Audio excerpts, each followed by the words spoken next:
What's going on, y'all? In this video, I want to talk about tube mics, how to use them, how to set them up, and just some pros and cons. Tube mics generally have a warm and smooth character about them, and I've got two tube mics here. I've got the Mojave MA200, and I've got the Lauten Audio LA320. And this Mojave is a older body style. Mojave's changed the body style of these a few times over the past many years. So this is a older style of the MA200, but nevertheless it is still the same microphone that you can get today. So how to use a tube microphone. So we know that dynamic mics don't require power. We know that condenser mics require 48 volts power. Tube mics have their own power supplies. And with that power supply powers the microphone, so you do not need to apply phantom power to a tube mic. It's going to get its power from that external power supply that comes with it. How do you set one up? So when you get a tube mic, you've got your cable that comes with it, and I'm going to show you that in just a second. You've got the power supply, and of course you got the mic. The power supply, of course, plugs into your AC outlet, and I'm going to show you the cables here for both of these microphones. So this is what you get with the Mojave MA200. The cable, power supply, microphone. This is everything except for the power cable that goes with the power supply and the shock mount. But I wanted to show the Mojave power supply because it clearly labels audio and microphone. So here's how you hook up a tube mic. You want to take this cable, which at first appears to be an XLR cable, but if you look closer, this is a cable that has, the Mojave one is a 7-pin here, and the Lauten Audio is different, which I'll show you in just a second. But this cable you want to connect to the microphone side, and then the other end goes to the mic. The audio cable, this would be your standard XLR cable, that's going to go to your mic pre.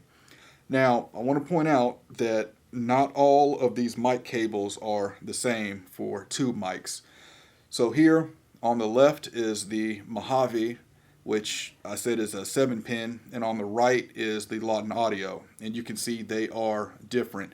So if your cable ever stops working or you're having issues with your cable, misplace it, lose it, or whatever, you will need to contact the company that makes that microphone to get a replacement cable, because you can't just go buy a standard tube mic cable. You need to find one that fits your specific microphone. So once you have the cable that came with the mic connected to the mic, and you have the XLR cable from the audio side connected to your mic pre, you can then power on the power supply and you can start to use the mic. Once you have your microphone set up, what you want to do is turn on the power supply and let the mic warm up. So you want to check the manual to see what is the preferred or recommended warm-up time for your tube mic. Some companies say that it doesn't need any warm-up time at all. Other companies will say give it 10 to 15 minutes. Warm-up time certainly doesn't hurt the mic at all, so any tube mic I use, whether the manual says to warm it up or not, I go ahead and warm it up. If I know that I'm using a tube mic that day, it's the first thing I do when I come in the studio is set up that tube mic and turn the power on and let it start to warm up, and then I continue to set up for the session. Okay, let's talk pros and cons. Well, I don't want to say cons because I don't think these are necessarily a bad thing, but I think they are things that you need to be aware of when using a tube mic. So first, the pros. Obviously the sound. Tube mics can be very flattering on vocals, also like them on acoustic instruments, but most times I reach for a tube mic, it is for a vocal.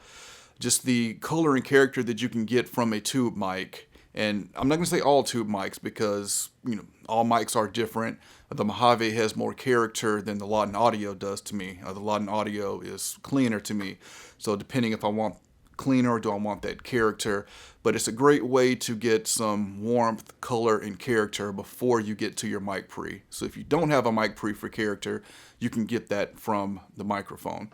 So let's take a look at some things that, like I said, you need to be aware of when using tube mics. So the first thing is that it's bulky to carry around. So that's the case to my Lauten Audio LA320.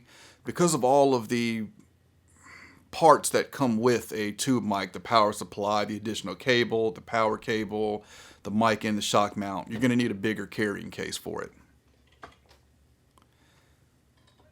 That's the case for my Mojave MA50, which is a transformerless mic. There's nothing in there but, the shock mount and the mic.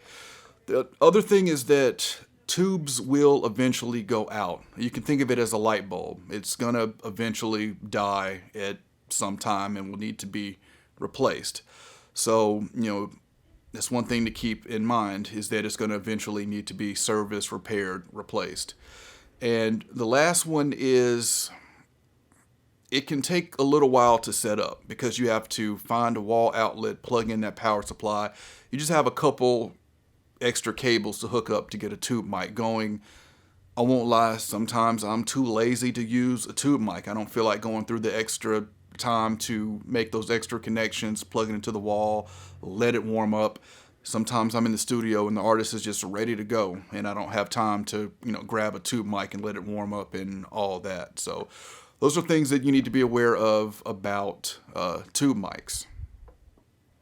All right.